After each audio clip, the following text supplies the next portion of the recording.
हम लोगों ने लास्ट वीडियो में कवर किया था फ्रिक्शन पार्ट 1, जिसके अंदर इंट्रोडक्शन किया था फ्रिक्शन का, टाइप्स ऑफ फ्रिक्शन किए थे और कुछ न्यूमेरिकल्स किए थे। वहीं से जस्ट स्टार्ट करेंगे, ये हमारा फ्रिक्शन का पार्ट 2 होने जा रहा है। तो चलिए स्टार्ट करते हैं फ्रिक्शन पार्ट 2। ओके, तो हम लोगों ने देखा था फ्रिक्शन के अंदर म्यू एस, इसको क्या कहते हैं, coefficient of static friction. Mu S को यही कहा था ना जी, और म्यू के को क्या कहा था, कोएफिशिएंट ऑफ काइनेटिक फ्रिक्शन। जब हमने देखा कि किसी भी ब्लॉक को, अगर कोई भी ब्लॉक रेस्ट पे है, तो आप सभी को प्रैक्टिकली मालूम होगा इसको हिलाना थोड़ा सा मुश्किल रहता है एज कंपेयर टू अगर कोई भी ब्लॉक मोशन में है, इसको मूव कराना ज्यादा मुश्किल नहीं होता है एज कंपेयर टू कोई भी ब्लॉक रेस्ट में है। आप समझ पा रहे हो इस चीज को, अगर कोई भी ब्लॉक रेस्ट में है तो स्टार्टिंग में हमें ज्यादा फोर्स लगाना पड़ता है, लेकिन वही अगर ब्लॉक मोशन में आ गया तो उसको वापस मोशन कराने में ज्यादा टाइम नहीं लगेगा। तो कहीं ना कहीं आप लोगों ने ग्राफ पे भी देखा होगा, जब हमने फ्रिक्शनल फोर्स और अप्लाइड फोर्स का ग्राफ देखा था, तो स्टैटिक फ्रिक्शन कुछ इस तरीके से कांस्टेंट था, फिर आया था लिमिटिंग फ्रिक्शन, फिर थोड़ी सी वैल्यू गिरी थी और यहां से काइनेटिक फ्रिक्शन कांस्टेंट हो गया था। ठीक है, तो ये होता है मैक्सिमम वैल्यू, एफ लिमिटिंग, इसको ही बोलते हैं मैक्सिमम स्टैटिक फ्रिक्शन। यहां पे एफ लिमिटिंग होता था। क्या इस चीज को समझ पा रहे हो आप? मतलब मैं सीधा सीधा ये बताना चाहता हूं कि किसी भी ब्लॉक को, किसी भी ऑब्जेक्ट को हिलाने में थोड़ा ज्यादा फोर्स लगता है, मतलब उसको मोशन कराने में थोड़ा ज्यादा फोर्स लगता है एज कंपेयर टू अगर कोई भी ब्लॉक ऑब्जेक्ट मोशन में है तो उसको मोशन कराने में ज्यादा टाइम नहीं लगेगा। मतलब उस पर थोड़ा सा भी फोर्स लोगे तो उसके अंदर चेंजेस आ जाएंगे तुरंत, लेकिन इसके अंदर ज्यादा फोर्स लगाना पड़ता है जब ऑब्जेक्ट रेस्ट में होता है। तो कहीं ना कहीं हमने यहां से देखा कि जो हमारा कोएफिशिएंट ऑफ स्टैटिक फ्रिक्शन है वो ग्रेटर हो गया कोएफिशिएंट ऑफ काइनेटिक फ्रिक्शन। ये वाला रिलेशन हमें पता चल गया कि म्यू एस हमेशा म्यू के से ज्यादा होगा। तो यहीं से फॉर्मूला आप सभी को याद होगा कि एफ एस का क्या फॉर्मूला आ गया था, म्यू एस इंटू एन, और एफ के का क्या आ गया था, म्यू के इंटू एन। अगर आप इसके अंदर n और n से दोनों साइड इंटू कर दोगे तो हमारे पास ये फॉर्मूले आते हैं। तो इसको मैं लिख सकता हूं, म्यू एस इंटू एन कर देता हूं, इस साइड आ जाएगा mu S into N is greater than mu k into N. इसी को हमने क्या कहा, एफ एस स्टैटिक फ्रिक्शन, और ये क्या हो गया, एफ के काइनेटिक फ्रिक्शन। ये रिलेशन आपको समझ में आ गया कि किसी भी ब्लॉक को, ऑब्जेक्ट को हिलाना मुश्किल होता है, उसको मोशन कराने में थोड़ा ज्यादा फोर्स लगता है, इसीलिए स्टैटिक फ्रिक्शन हमेशा ज्यादा होगा। ठीक है, चलिए मैं इसको रफ करता हूं, उसके बाद आगे बढ़ते हैं। ओके, मैंने लास्ट वीडियो में भी आपको बताया था कि अगर म्यू के और म्यू एस की वैल्यू अलग से दोनों की दी है तो वो दोनों को अलग अलग यूज करना है। अगर इफ नॉट मेंशन म्यू के और म्यू एस क्या है, अगर आपको नहीं दिया कि म्यू के म्यू एस क्या है, सिर्फ आपको म्यू दे दिया, अगर आपको, वापस मैं रिपीट कर रहा हूं कि न्यूमेरिकल के अंदर सिर्फ म्यू गिवन है आपको, तो यही आपका क्या हो जाएगा, म्यू के भी हो जाएगा और यही आपका म्यू एस भी हो जाएगा। मतलब अगर आपको क्वेश्चन में दे रखा है mu is equals to 1/2, that means what, कि म्यू की जो वैल्यू है वो म्यू के भी है और म्यू एस भी है। तो दोनों के जब भी आप कंसेप्ट यूज करोगे, इसके फॉर्मूले यूज करोगे, तो इसको दोनों में यूज करना है, राइट। ठीक है, चलिए इसको नोट करिए। चलो यहाँ पे एक और चीज आपको बताता हूँ, ये इंपॉर्टेंट है और मैं चाहूंगा इसका आंसर आप दो, आप ट्राई करो इसका आंसर। ओके, चलिए सपोज मान लो ये सरफेस है, इसके ऊपर एक ब्लॉक रखा है स्मॉल एम मास का, इसी सरफेस के ऊपर एक ट्रायंगुलर शेप का भी इस तरीके से कुछ ऑब्जेक्ट रखा है, इसका भी मास सिमिलर है एम और एम, राइट। एक ऐसे कुछ रेक्टेंगुलर शेप का भी सरफेस पे रखा है, इसका भी मास एम है, तीनों का मास सेम है, ये हमारा सरफेस है। तो क्या आप मुझे बता सकते हो तीनों पे फ्रिक्शन फोर्स क्या होगा? तीनों का फ्रिक्शन बताओ, तीनों का फ्रिक्शन फोर्स बताओ क्या होगा, क्या अलग होगा, क्या सेम होगा? यहाँ पे गिवन है तीनों का कोएफिशिएंट ऑफ फ्रिक्शन म्यू है। तो अगर मैं इसका फ्रिक्शन फोर्स निकालूं F1 पहले वाले ब्लॉक का निकालोगे तो क्या आएगा, mu into what, mu into N होता है। और अगर आप इसका नॉर्मल फोर्स निकालोगे, नॉर्मल रिएक्शन, तो नीचे mg होगा, m इंटू जी, तो नॉर्मल रिएक्शन क्या हो गया, m इंटू जी, तो F1 क्या आ गया, म्यू mg। ये हमारे फर्स्ट वाले ब्लॉक के लिए हो गया। सेकंड वाले को देखो, यहाँ पर भी मास m है, तो ऊपर नॉर्मल रिएक्शन क्या हो जाएगा, m इंटू जी। तो यहाँ पर F2 का फॉर्मूला क्या बनेगा, म्यू इंटू एन, एन की वैल्यू है m इंटू जी, तो F2 क्या आ गया, म्यू m इंटू जी। अगेन थर्ड ब्लॉक को देखो, F3 इज इक्वल्स टू ऊपर नॉर्मल रिएक्शन, नीचे वेट फोर्स m इंटू जी, म्यू इंटू एन होता है फ्रिक्शन फोर्स, F3 की वैल्यू क्या आएगी, म्यू इंटू m इंटू जी। तीनों के अंदर फ्रिक्शन फोर्स सेम है, तो कहीं ना कहीं मैं बोल सकता हूं कि एरिया ऑफ कांटेक्ट पे फ्रिक्शन फोर्स डिपेंड नहीं करता अगर मास सिमिलर है तो। इस बात को आप ऐसे सोचो कि अगर मास सिमिलर है तो नॉर्मल रिएक्शन हमेशा सेम होगा, ठीक है, और फ्रिक्शन का फॉर्मूला क्या आता है, mu into N. Normal reaction अगर तीनों केस में सेम है, दैट मीन्स व्हाट, तीनों का फ्रिक्शन सेम होगा, ठीक है, ये नोट करो, ये इंपॉर्टेंट कंसेप्ट है। ओके, चलो नोट कर लिया आपने, रफ करो इसको मैं। ओके, चलिए आगे बढ़ते हैं, एक एग्जांपल करते हैं, थोड़ा समझने की कोशिश करते हैं इस चीज को। एक ब्लॉक है, उसको कुछ इस तरीके से F फोर्स से हम खींचना चाहते हैं, मतलब खींच रहे हैं इस तरीके से, और ये थीटा एंगल पे है इधर, इसका मास स्मॉल है हमें, ठीक है। हमें बताना है find minimum value of F so that it just start to move। हम लोग F फोर्स से खींच रहे हैं हॉरिजॉन्टल से थीटा एंगल पे, इसके कंपोनेंट बन जाएंगे, ऊपर क्या बनेगा बताओ, F साइन थीटा, नीचे क्या बनेगा, F कॉस थीटा, ठीक है। अगर ये ब्लॉक m मास का है तो नीचे वेट फोर्स होगा mg, इसका कोएफिशिएंट ऑफ फ्रिक्शन म्यू है। F की मिनिमम वैल्यू निकालनी है कि ब्लॉक जस्ट उसके बाद मोशन में आ जाए, राइट। तो सबसे पहले क्या करोगे, अगर मोशन में ऑब्जेक्ट कब आता है, थोड़ा सा सोच के देखो कि इक्विलिब्रियम पोजीशन पे अगर कोई भी ऑब्जेक्ट है, सपोज मान लो यहाँ पे ब्लॉक है, थोड़ा सा इस चीज को समझना, बहुत सारी जगह यही वाला एप्लीकेशन यूज करोगे। मान लो इधर से कैपिटल F है, इधर से स्मॉल f है, ऊपर में नॉर्मल है, नीचे में mg है। तो मिनिमम वैल्यू अगर F का निकालना है तो वो कब होगा, जब ये इक्विलिब्रियम में होगा। कब, देखो स्मॉल f की इक्वल हो जाएगा, लेकिन जस्ट इसके थोड़े से बाद, मतलब अगर इस कंडीशन को मैं तोड़ दूं, इसका फोर्स इंक्रीज कर दूं थोड़ा सा इससे, तो ये ब्लॉक मोशन में आ जाएगा। दैट मीन्स यही वो कंडीशन है जिसको हम कह सकते हैं it just start to move. तो देखो मैं क्या लिख सकता हूं, ये जस्ट मैंने एक एग्जाम्पल से समझाया कि हम क्या करने वाले हैं। आप देख सकते हो इस साइड फोर्स क्या लग रहा है, F cos थीटा, ठीक है। इसके जस्ट अपोजिट में क्या होगा, फ्रिक्शन फोर्स होगा, उसको लिख देता हूं स्मॉल f, ठीक है। तो इसको मैं स्मॉल f के इक्वल कर सकता हूं, right.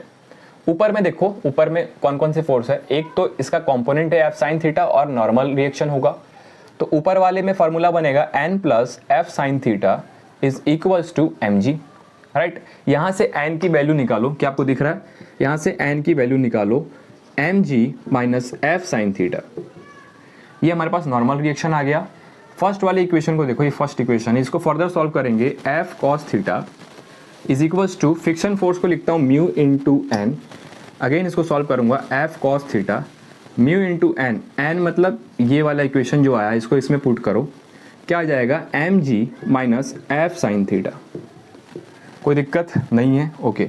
F cos theta is equals to क्या लिख सकता हूँ, mu mg minus mu capital F sin theta. हमें निकालना है कैपिटल F, तो मैं ये पूरे टर्म को यहाँ शिफ्ट करता हूँ, क्या हो जाएगा, F cos theta plus mu F sin theta is equals to mu into mg। कोई दिक्कत नहीं है, चलिए।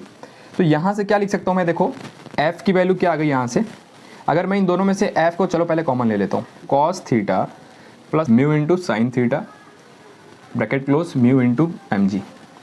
कोई दिक्कत है नहीं है, चलिए आगे बढ़ते हैं, इस साइड सॉल्व करता हूँ अब। तो फॉर्मूला क्या आ गया, F ब्रैकेट में cos theta plus mu sine theta is equals to mu into mg। तो यहाँ से कैपिटल F की अगर मैं वैल्यू निकालता हूँ तो म्यू mg ऊपर रह जाएगा, डिवाइड बाय नीचे क्या आएगा, cos theta plus mu sine theta. ये कंडीशन कहाँ से आई, ये वाला फॉर्मूला कहाँ से आया, जब हमने इक्विलिब्रियम में दोनों फोर्स को किया, मतलब जस्ट स्टार्ट टू मूव वाला कंडीशन लगाया, तो ये वाला फॉर्मूला आ गया, राइट। एक सेकंड में चेक कर लेता हूँ वीडियो चल रहा है कि नहीं, ओके फाइन चल रहा है, चलिए। तो ये वाला फॉर्मूला है, राइट। अब मुझे क्या करना है, एफ की मिनिमम वैल्यू निकालनी। क्या निकालनी है? मिनिमम वैल्यू निकालनी है। फॉर्मूले में फंक्शन क्या है? कॉस थीटा और साइन थीटा फंक्शन है, बाकी सारी चीजें तो कांस्टेंट है। अगर मैं ये पूरे टर्म को मिनिमाइज करूंगा तो पूरा ये जो फॉर्मूला है मैक्सिमाइज होगा। इस चीज को समझ रहे हो? देखो कैसे, 1 बाय समथिंग, ये 2 मान लो, सॉरी मान लो ये 5 है, ठीक है, ये 5 है। अब मैं मान लो 1 बाय 4 कर देता हूं, तो इसमें से बड़ा कौन सा है? नीचे जितना आप बढ़ाओगे, जितना बढ़ाओगे ऊपर उतना कम होगा, मतलब ये पूरा टर्म कम होते जाएगा। इसको घटाओगे तो पूरा बढ़ेगा। तो हमें क्या करना चाहिए? हमें ये वाले टर्म को मैक्सिमाइज करना चाहिए। अगर मैं नीचे डिवाइड में कोई भी टर्म है उसको मैक्सिमाइज करोगे तो पूरा जो टर्म है आपका वो मिनिमाइज होगा। तो मैं क्या करूंगा, मैं इसको मैक्सिमाइज करूंगा ताकि ये पूरा फॉर्मूला मिनिमाइज हो। डिनोमिनेटर में कोई भी चीज को बढ़ाओगे तो पूरा फॉर्मूला आपका घटेगा, ठीक है। चलिए, तो यहां पे मैं क्या करना चाहता हूं, मैं इस टर्म को उठाया cos theta plus mu sine theta, इसको मैं मान लेता हूं x। अब मैं क्या चाहता हूं, इसको मैक्सिमाइज करना चाहता हूं। तो सबसे पहले हम क्या करते हैं, इसको डिफरेंशिएट करते हैं विद रिस्पेक्ट टू थीटा, ठीक है। तो देखो यहाँ पे डिफरेंशिएट करोगे dx by d theta is equal to cos theta का डिफरेंशिएशन होता है माइनस साइन थीटा, इसका हो जाएगा म्यू, साइन थीटा का हो जाएगा कॉस थीटा, इसको एज इट इज लिख देते हैं, ठीक है। तो ये हमारे पास क्या आ गया, डिफरेंशिएशन आ गया। अब मैं क्या करूंगा, 4 मैक्सिमा, हमें क्या करना है, dx बाई डी थीटा को 0 करना है। ऐसा क्यों करते हैं, देखो मैंने पहले ही बताया है कि कोई भी फंक्शन, मान लो यही वाला फंक्शन है सपोज, तो इस पॉइंट पे हम 0 slope dy by d x या फिर कोई भी डिफरेंशिएशन होता है dy by d x, dx by d theta, 0 का मतलब क्या होता है, जहां पे x एक्सिस से स्लोप पैरेलल हो। 0 करोगे तो वहां पे वैल्यू हमें मिल जाएगी, और वैल्यू मिलेगी तो क्या होगा, मैक्सिमा या फिर मिनिमा, लेकिन हम लोग मैक्सिमा के लिए फाइंड करेंगे, ठीक है। तो dx बाई डी थीटा को 0 करोगे तो यहां से अगर हम 0 करते हैं, देखो क्या आएगा, minus sine theta plus mu cos theta is equal to 0। ये कर सकता हूं। यहां से देखो मैं क्या लिख सकता हूं, sine theta is equal to mu cos theta, cos theta को नीचे लाओ तो क्या हो जाएगा, tan theta is equal to mu. ये चीज समझ पा रहे हो, tan theta is equal to क्या आ गया, म्यू। क्या मैं इसको रफ करूं, एक बार आप नोट कर लो, उसके बाद रफ करते हैं और उसके बाद फर्दर यहाँ पे सॉल्व करूंगा इसके आगे। नोट करिए इसको फटाफट, ठीक है। आपने नोट कर लिया होगा, मैं रफ करूं और आगे बढ़ते, राइट। चलिए इसको मैं रफ करता हूं।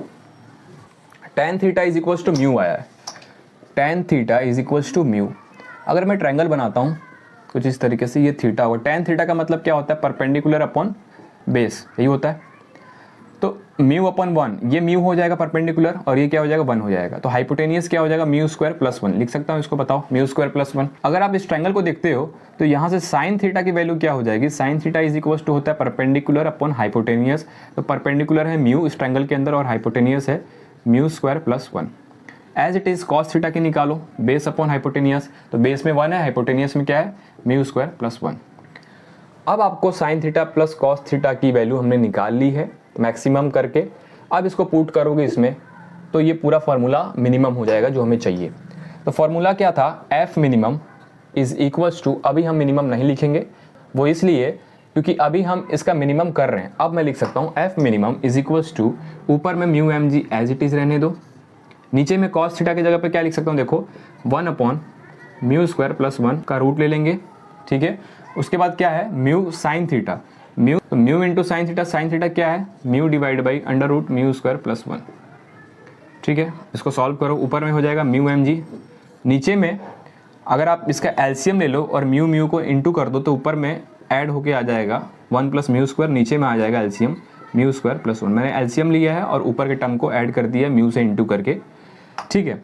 क्या मैं इसको कट कर सकता हूँ under root mu square plus 1 time में, कैसे समझो, ऊपर में 1 प्लस म्यू स्क्वायर है, नीचे में उसका रूट है। तो आपको पता है, सपोज मान लो ऊपर में 2 है, नीचे में रूट 2 है, तो इसको मैं रूट 2 टाइम्स में कैंसिल कर सकता हूँ। कैसे, ऊपर में 2 है, नीचे में रूट 2 है, तो 2 को मैं लिख सकता हूँ रूट 2 इंटू रूट 2, नीचे में रूट 2 है, रूट 2 से रूट 2 कैंसिल, तो ऊपर में क्या बचा, रूट 2। क्या आ गया, म्यू स्क्वायर प्लस 1। फॉर्मूला क्या आ गया, F minimum is equal to mu M G under root mu square plus 1। Note करिए, बहुत इंपॉर्टेंट फॉर्मूला है, सिर्फ याद नहीं करना, समझना है। अगर फोर्स अभी तो ऐसे खींच रहे हैं, मान लो अगर ऐसे लगेगा तो कहीं से भी फोर्स लगने दो, मिनिमम निकालना है। प्रोसेस यही रहेगा, चाहे कोई भी टॉपिक हो, लेकिन प्रोसेस हमेशा यही रहेगा। D y by d x जो भी होगा उसको डिफ्रेंशिएट करके जीरो करना पड़ेगा, मैक्सिमम मिनिमा निकाल के उसको वापस फार्मूले में पुट करना है, वहीं से मैक्सिमम और मिनिमम वैल्यू डिसाइड होगी। तो आई होप आपको ये समझ में आया होगा। ठीक है, इसको नोट करिए, ऐसे भी बहुत क्वेश्चंस आते हैं कि मिनिमम फोर्स हम ब्लॉक पे कितना लगाएं कि block just start to move, मतलब मोशन में, उस पॉइंट के बाद तुरंत ऑब्जेक्ट मोशन में आ जाए, उसी को हम बोलते हैं मैक्सिमम स्टैटिक फ्रिक्शन। जिसके बाद अगर हमने उससे ज्यादा फोर्स लगा दिया तो वो हमारा मैक्सिमम स्टैटिक फ्रिक्शन से फोर्स ज्यादा हो जाता है, इसीलिए ऑब्जेक्ट मोशन में आता है। ठीक है, राइट, इसको नोट करिए, मैं थोड़ा साइड हो जाता हूं, इसको पूरा नोट करिए अच्छे से। क्वेश्चन नंबर 1 है, इसके अंदर एक ब्लॉक है, इसका मास है √3 kg। इसके ऊपर कुछ इस तरीके से फोर्स लग रहा है इस कॉर्नर पे, जो कि हॉरिजॉन्टल से 60 डिग्री पे है, कैपिटल F फोर्स लग रहा है। ठीक है, ये इसका सरफेस हो गया। मान लो कोएफिशिएंट ऑफ फ्रिक्शन है 1/2√3। आपको फाइंड करना है, find maximum value of force F जो हमने इस ब्लॉक के ऊपर लगाया है, so that block does not move. Same चीज़ है, बस मैंने दोनों क्वेश्चन को थोड़ा सा घुमा फिरा के पूछा है, ऐसे एग्जाम्स में भी आते हैं, आपको घबराना नहीं, दोनों सेम है। एक का पूछ रहा है कि मैक्सिमम वैल्यू कितनी होनी चाहिए कि ब्लॉक मोशन ना करे, एक का पूछ रहा है कि मिनिमम वैल्यू कितनी होनी चाहिए कि ब्लॉक जस्ट उसके बाद मोशन कर जाए। ठीक है, आइए इसको समझते हैं।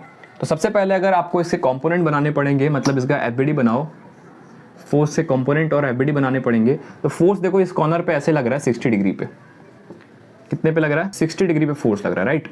तो मान लो ये फोर्स यहाँ पे आ गया, ठीक है, और 60 डिग्री आपका ये हो जाएगा। ठीक है, ये हमारा कैपिटल F हो गया, दोनों के कंपोनेंट निकालोगे तो ये हो जाएगा F sin थीटा, मतलब sin 60 डिग्री लिख देता हूँ डायरेक्ट, sin 60 डिग्री, और ये हो जाएगा F cos 60 डिग्री। और क्या क्या है, इसका मास है √3 kg, तो ऊपर में नॉर्मल रिएक्शन होगा, नीचे में इसका वेट फोर्स होगा √3 g। मान लो स्मॉल g की वैल्यू यहाँ पे गिवन है 10 मीटर पर सेकंड स्क्वायर। चलिए सबसे पहले सारे फोर्स को बैलेंस कर दो, क्योंकि वही एक ऐसा स्टेट है जिसके जस्ट बाद ब्लॉक मोशन कर जाएगा। थोड़ा सा भी फोर्स अगर हॉरिजॉन्टल इस साइड का या फिर इस साइड का डिफरेंस हुए तो मोशन कर जाएगा, तो हमें इक्वल करना है। ठीक है, तो पीछे अगर ब्लॉक इधर लगाया है तो ब्लॉक कहाँ जाएगा, आगे जाएगा, तो फ्रिक्शन फोर्स कहाँ लगेगा, पीछे लगेगा। आप फोर्स को बैलेंस करो। सबसे पहले देखो फ्रिक्शन फोर्स को मैं लिख सकता हूँ F cos थीटा, हॉरिजॉन्टल में cos 60 डिग्री, यही वाला फोर्स है, इसके साथ बैलेंस करेगा। ठीक है, और F cos थीटा को मैं ऐसे भी लिख सकता हूँ फ्रिक्शन को म्यू इंटू एन। ठीक है, अब n की वैल्यू देखो, n की वैल्यू कितनी है, n इज इक्वल्स टू नीचे कितना है F sin 60 डिग्री प्लस इसका weight force which is equals to √3 g। तो यहाँ पे काम करते हैं, यहाँ पे tan कर देते हैं, tan √3 लिख देता हूँ। ठीक है, मैंने g की वैल्यू पुट कर दी tan √3। ओके, ये नॉर्मल रिएक्शन को हमें इसके अंदर पुट करना है, ये वाले फॉर्मूले में। ठीक है, देखिए यहाँ पे फर्दर मैं सॉल्व करता हूँ, F cos theta is equals to mu into N था, एन की जगह पे क्या लिख सकता हूँ, F sin 60 degree plus F sin 60 degree plus tan √3। बताइए कोई दिक्कत है यहाँ तक? ओके, कुछ नहीं किया है, वर्टिकल फोर्स को बैलेंस किया ताकि नॉर्मल रिएक्शन मिले, हॉरिजॉन्टल फोर्स को बैलेंस किया है ताकि हमारा ये वाला जो क्वेश्चन है ये इस कंडीशन में फुलफिल हो जाए। ठीक है, तो यहाँ से हमें क्या करना है, हमें इसको ओपन कर देना है। यहाँ पर भी 60, सॉरी थीटा लिख रहा हूँ बार बार, एक्चुअली 60 डिग्री है। F into 1/2 is equals to mu, हमारे पास गिवन है क्या है 1/2√3, यहाँ पे पुट कर दो 2√3। ठीक है, F sin 60 डिग्री है तो F को एज इट इज लिखो, sin 60 डिग्री होता है √3/2 प्लस tan √3।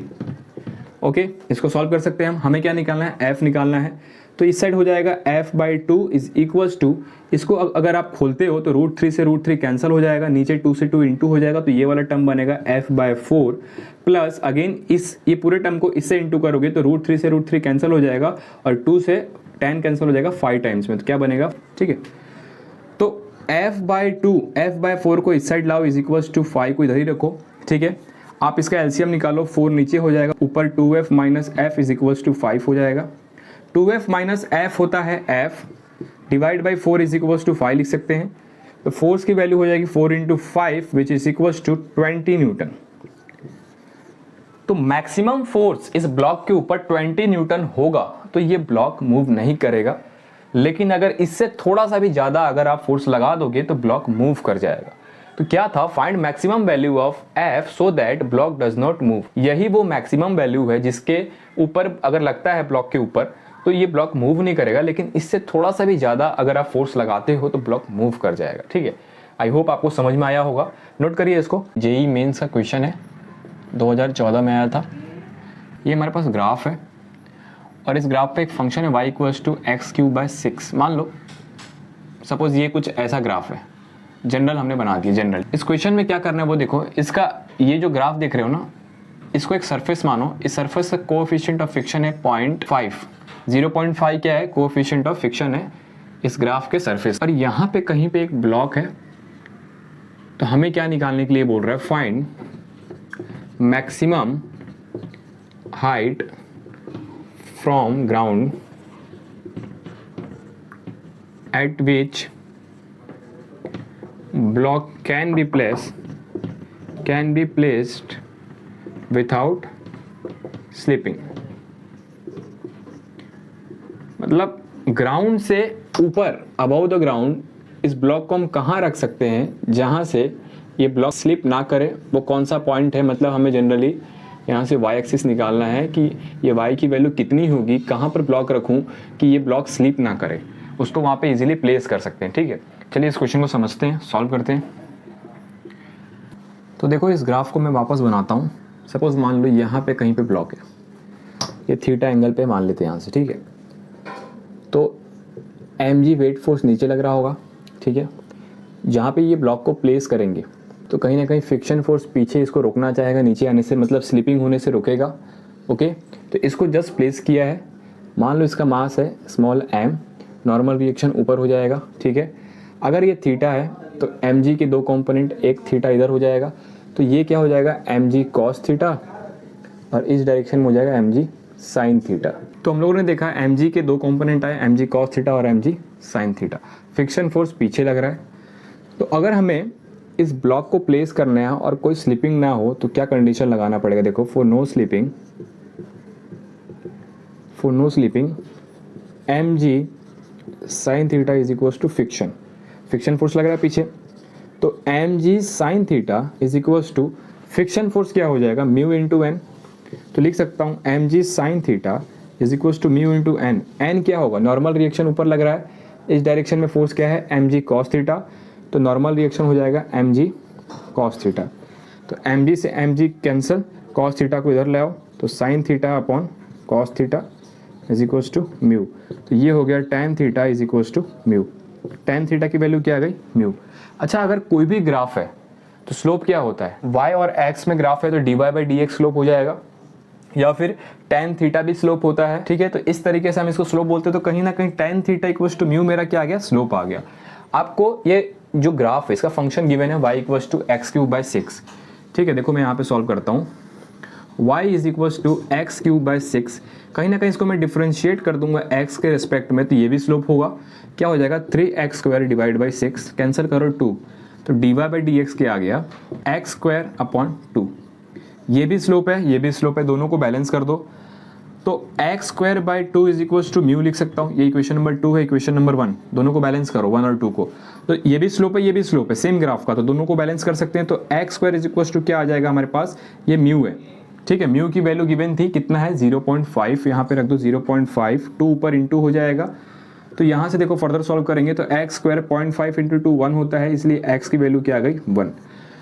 तो ये तो पता चल गया कि ब्लॉक को x डिस्टेंस, मतलब x इक्वल्स टू 1 पे अगर हम प्लेस करते हैं इस ग्राफ पे तो ये स्लिपिंग नहीं करेगा। लेकिन हमें तो y निकालना है ना, क्योंकि क्वेश्चन के अंदर क्या पूछा, find maximum height from ground at which block can be place without slipping. y axis मतलब हमें अबव द ग्राउंड का मतलब y एक्सिस निकालना है, मतलब y की वैल्यू निकालनी है। x निकल गया, फंक्शन गिवन है, वैल्यू रख दो, हमें क्या मिलेगा y। तो y इक्वल्स टू मैं क्या लिख सकता हूँ, x³/6, यही है। ठीक है, तो x की वैल्यू 1 आ गई, डिवाइड बाई 6, इसको क्यूब कर दो, तो y इक्वल्स टू 1/6 मीटर निकल गया हमारा आंसर। ठीक है, यही मैक्सिमम हाइट है जहाँ पे हम ब्लॉक को रखेंगे तो ब्लॉक स्लिपिंग नहीं करेगा। ठीक है, नोट करो, ये जेईई मेंस का क्वेश्चन था। आगे बढ़ते हैं, नेक्स्ट टॉपिक है हमारा एंगल ऑफ फ्रिक्शन। चलिए देखिए, angle of friction sorry light चली गई।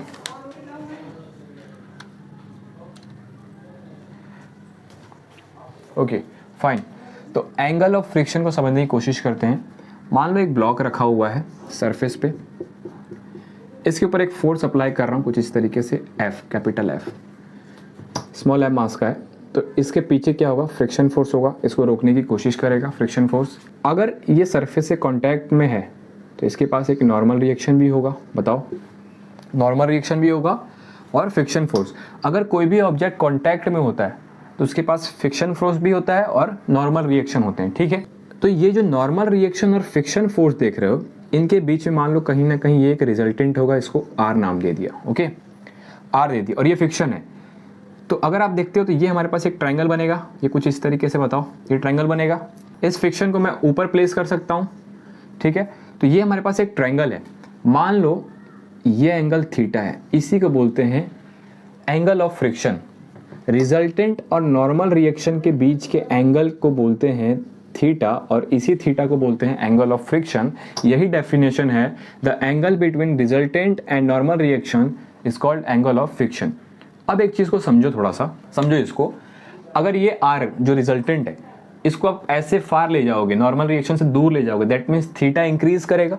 थीटा इंक्रीज करेगा तो कहीं ना कहीं ये फ्रिक्शन भी इंक्रीज करेगा। अगर आप ये ट्रायंगल देखते हो तो यहाँ से tan थीटा की वैल्यू क्या होगी, बताओ। tan theta is equal to होता है परपेंडिकुलर अपॉन बेस।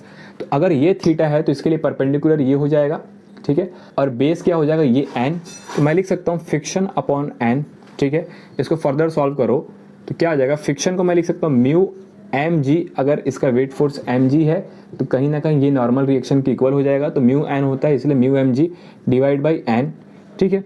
तो एन को हम क्या लिख सकते हैं, एम जी लिख सकते हैं। तो एम जी से एम जी कैंसिल हो गया, तो tan थीटा की वैल्यू क्या आ गई, म्यू। अब देखो, जैसे ही आप थीटा इंक्रीज करोगे म्यू इंक्रीज होगा, म्यू इंक्रीज होगा, इसका मतलब फ्रिक्शन फोर्स भी इंक्रीज होगा, ठीक है। म्यू जितना इंक्रीज होगा उतना ही फ्रिक्शन फोर्स इंक्रीज होगा। तो कहीं ना कहीं जितना आप थीटा बढ़ाओगे उतना ही फ्रिक्शन फोर्स बढ़ते जाएगा। जो ये एंगल है रिजल्टेंट और नॉर्मल रिएक्शन के बीच में, इसी को बोलते हैं एंगल ऑफ फ्रिक्शन, और इसका फॉर्मूला है tan theta equals to mu. तो थीटा क्या हो जाएगा, tan इनवर्स म्यू। बताओ, कोई दिक्कत है यहाँ तक? एंगल ऑफ फ्रिक्शन समझ में आ गया, ठीक है। नोट करिए इसको, आई होप आपने इसको नोट कर लिया होगा। चलिए नेक्स्ट टॉपिक देखते हैं, angle of repose. Angle of repose,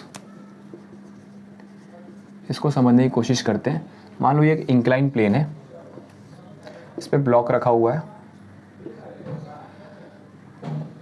तो इसका डेफिनेशन हो जाएगा कि ये थीटा, ये एंगल कितना होना चाहिए कि ये block just start to move, just start to move, मतलब उस पॉइंट के बाद मूव कर जाए। मतलब इसकी थीटा की वैल्यू कितनी होनी चाहिए कि ये ब्लॉक क्या करे, जस्ट स्टार्ट टू मूव करे, ठीक है। तो सबसे पहले एफबीडी बनाएंगे, इसका वेट फोर्स नीचे mg, ये थीटा हो जाएगा, तो कंपोनेंट क्या हो जाएगा, mg cos थीटा इधर, और इस डायरेक्शन में mg sin थीटा।